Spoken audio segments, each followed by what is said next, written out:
ये मेरे लिए बड़ा सौभाग्य का क्षण है कि मैं आज आप सभी के बीच में यहाँ पर उपस्थित हूँ और आपका धन्यवाद करती हूँ कि आप लोगों ने मुझे ये अवसर दिया यहाँ आने के लिए। और आपके जो ये अखिल प्रवाह क्या ये मूल प्रवाह अखिल भारत नेपाली एकता समाज का जो आज सम्मेलन था, इसमें सम्मिलित होने का मौका दिया, इसके लिए आपका बहुत बहुत धन्यवाद है।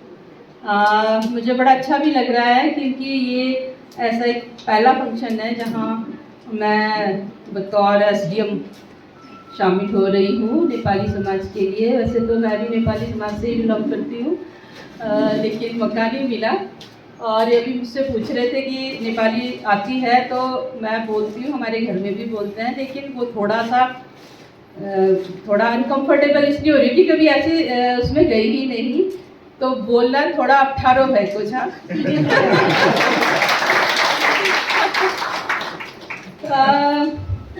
अभी मुझे जो आपका एसोसिएशन है ये क्या कुछ कर रहा है उसके लिए इतना मुझे नहीं जानकारी है, लेकिन जो बैकग्राउंड मुझे मालूम है, हम भी इसी उससे बिलोंग करते हैं। नाहन में हमारा गोरखा एसोसिएशन है, तो मैं भली भांति से इस बात से भी परिचित हूँ कि जो गोरखा एसोसिएशन है, ये आपका मेरे ख्याल में दो तरह की चीज़ें हैं।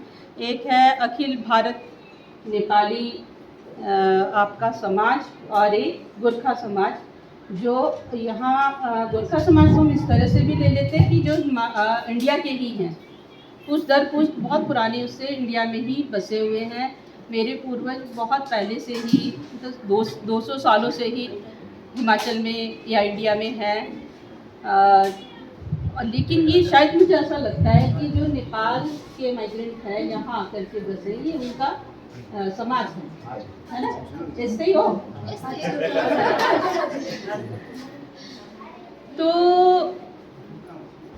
जो नेपाल मूल के हैं लेकिन हिमाचली ही है, इंडियन ही है, यहाँ की सिटीजनशिप जिन्होंने ले ली है या 1950 से पहले से यहाँ रह रहे हैं, वो एज इंडियन सिटीजन ही यहाँ पर रहते हैं। उनको लेकर के ज़्यादा दिक्कत नहीं है, लेकिन और उनके ज़मीन जायदाद यहाँ पर है, उनको ज़्यादा दिक्कत नहीं है। लेकिन जो हमारे नेपाली भाई बहन हैं या परिवार है इंडिया में रह रहा है, जिनके पास में कोई लैंडेड प्रॉपर्टी नहीं है क्योंकि ख़रीद भी नहीं सकते हैं, तो उनको लेकर के दिक्कतें हैं। उसमें टाइम टू टाइम जो आपका एसोसिएशन है वो भी लाता रहता है। इसमें सरकार ने भी जो हिमाचली सर्टिफिकेट बनाने या इसके उसमें काफ़ी कुछ दिया है।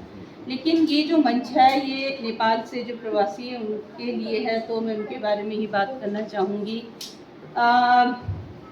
बात करने से पहले मैं आप लोगों से जानना चाहूँगी कि अगर किसी को मेरे से कोई प्रश्न पूछना है, कोई समस्या है, तो वो पूछ सकते हैं। मैं फिर उसके बाद में ही आगे बढ़ूँगी।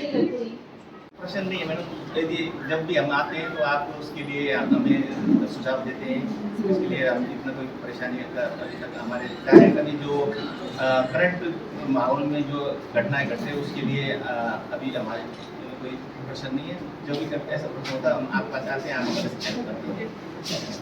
और मेरा जो अपना पर्सनल ऑब्जर्वेशन है, यहाँ किन्नौर में बहुत समय से, जैसे बताते हैं हमें, आपने भी बताया कि 1986 से लेकर के यहाँ पर है। तो मैं यहाँ किन्नौर में आती हूँ तो बड़ा अच्छा सा लगता है कि दूसरा हमारे समाज के लोग हैं। किन्नौरी और नेपाली में इतना फ़र्क सा भी नहीं लगता है, और आप लोग अच्छा अपना जीवन यापन कर रहे हैं, पढ़ाई कर रहे हैं। तो मेरी शुभकामना है आप लोगों के लिए। कभी दिक्कत आती है जो हमारे नेपाल से आकर के यहाँ अपना जीवन यापन करने के लिए दिहाड़ी मजदूरी करते हैं, लेकिन अनफॉर्चुनेटली बहुत सारे लोग ऐसे होते हैं जिनकी अकारण ही और लापरवाही की वजह से एक्सीडेंट होता है, उनकी डेथ होती है। अभी नागपा में भी जनवरी की बात है, हमारे लेबर रहते थे वहाँ पर, जो नेपाल मूल के थे, काम करते थे वहाँ पर। लेकिन मुझे ऐसा लगता है वहाँ जो आगजनी हुआ घर में, आप लोगों को शायद पता होगा नागपा का, मैं थोड़ा सा छोटा से उसमें बताऊंगी। वहाँ पर थे एक मनोरंजन दास और दूसरे का नाम क्या था, चलो नाम नहीं याद आ रहा है मुझे। तो वो एक मकान में रहते थे, रात को उस मकान में आग लगी और वो मकान से बाहर ही नहीं निकल पाए, जबकि छोटा सा मकान था, गांव का होता है। तो वो बहुत ही दुखदाई घटना थी, बहुत ज़्यादा बुरा लगा हमें भी वहाँ जा कर के कि हम इस तरह घर से बाहर रह रहे हैं आप लोग, कुछ तो अपने परिवार के साथ रहते हैं, लेकिन जो वहाँ से आते हैं अपनी जीवन यापन करने के लिए, तो ये जो आपका समाज बना हुआ है, वो जो आ रहे हैं उनके बारे में थोड़ा अपने पास में कुछ विवरण उनका रखें, उनकी एंट्री करें अपने पास में, और उनकी जो समस्याएं हैं उनको भी आपका जो ये समाज बना है, एक एसोसिएशन बना है, उसमें डिस्कस करें, उनको ऐसा फील ना होने दें कि वो अकेले हैं। और वो जो डेथ हुई उसका कारण क्या था, जो हमारी फाइंडिंग्स आई कि वो शराब के आदी थे, शराब के नशे में थे और आग लगी और वो दो के दो बाहर भी नहीं निकल सके। या तो किसी ने मार करके उनको फेंक दिया होता, जला देते, तब तो बात थी, लेकिन ऐसा भी नहीं हुआ, क्योंकि जो आप ही के ही एक और ठेकेदार थे, हरकी सादकी उनका नाम था, तो वो बताते हैं कि ये सुबह से नशे में। और जब इतने लोग हम लोग यहाँ रह रहे हैं, तो हमें आप जो पदाधिकारी हैं उनको थोड़ा सा संज्ञान लेना चाहिए कि हमारे भाई बंधु जो हैं इस तरह से उनके भी फिर परिवार, एक का बेटा है, एक की बेटी, हमने फिर नेपाल से उनको बुलाया, फिर जो उनको राहत दे सकते थे उनको दिया, है ना। तो जो हमारे अपनी नासमझी की वजह से एक परिवार बिखरता है, आप आते हैं, कमाई करते हैं, जाते हैं, घर परिवार देख रहे हैं, बच्चे भी कुछ पढ़ रहे हैं यहाँ पर, वो ठीक है, लेकिन जो ऐसे थोड़ी थोड़ी टाइम के लिए आते हैं उनका रखें, आप लोग ख्याल भी रखें, है ना। तो फिर ऐसे बोला जाता है कि जी नेपाली थे जी, शराब पीकर का पड़ा था और मर गया, ऐसे वो अच्छा सा नहीं, एक समाज के लिए थोड़ा सा बैड नेम सा हो जाता है। तो आप लोगों से भी मैं बोलूँगी, और प्रशासन की तरफ से हमारे लिए तो देखिए, चाहे नेपाल से, इंडिया से, कहीं से भी हो, एक ह्यूमन लाइफ है, जो डिजास्टर में किसी की मृत्यु होती है, जो सरकार की तरफ से होता है वो देना हमारा एक जो फिर ह्यूमन राइट कमीशन ने भी उसमें सुमोटो एक्शन लिया, जो इंडिया का हमारा हिमाचल गया, सुमोटो एक्शन लिया कि भी इनको क्यों नहीं बचाया जा सकता। ऐसा नहीं है कि सरकार नहीं सोचती है, सरकार सभी के बारे में सोचती है। तो उसमें ये पूछा गया हमसे, सरकार से, कि उन दोनों को क्यों नहीं बचाया गया। तो हमने फिर यही लिखना पड़ा। फिर पुलिस इंक्वायरी हुई, उनकी जो फॉरेंसिक लैब में उनके सैंपल्स गए, तो उसमें ये निकला कि वो अल्कोहल के नशे में बहुत ज़्यादा मात्रा उनकी में पाई गई।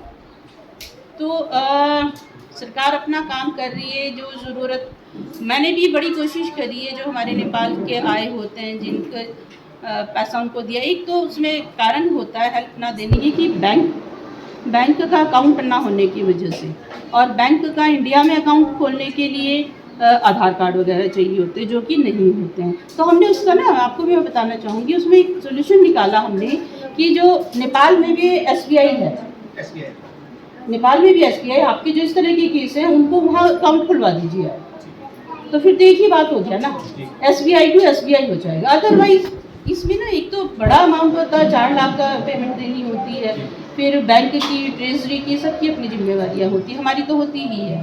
तो इस वजह से वो पेमेंट में थोड़ी सी दिक्कत आती है। अब हमने फिर बात करके ये निकाला है कि जो नेपाल का SBI बैंक है, जो भी इस तरह के लोग हैं उनके वहाँ के बैंक अकाउंट खोलते हैं, तो वो बैंक खुद ही उस पर ट्रांसफर। तो एक तो ये मैं आप लोगों को बताना चाह रही थी, वैसे तो इसकी नौबत ना ही आए। और जो हमारे यहाँ आते हैं आपके, खास करके हमारा भावानगर एंट्री पॉइंट पर हैं, और जो हमारे काम कर रहे हैं यहाँ, जितने भी, उनको यही बोला जाता है कि मतलब लेबर का ही काम कर रहे हैं या दूसरे जो भी कर रहे हैं, तो उनका लेखा जोखा आप लोग रखें अपने पास में, ताकि उनकी दुख तकलीफ है या कोई गलत काम भी तो ना हो रहा है ना, उससे ही समाज की बदनामी होती है कि कहीं ऐसा ना हो। तो आप लोग रखिए, शासन की तरफ से जो होगा वो हम लोग यहाँ पर करेंगे। और आज आपका ये जो आयोजन है, इसकी सफलता के लिए मैं आप लोगों को बहुत बहुत शुभकामनाएं देती हूँ। Thank you.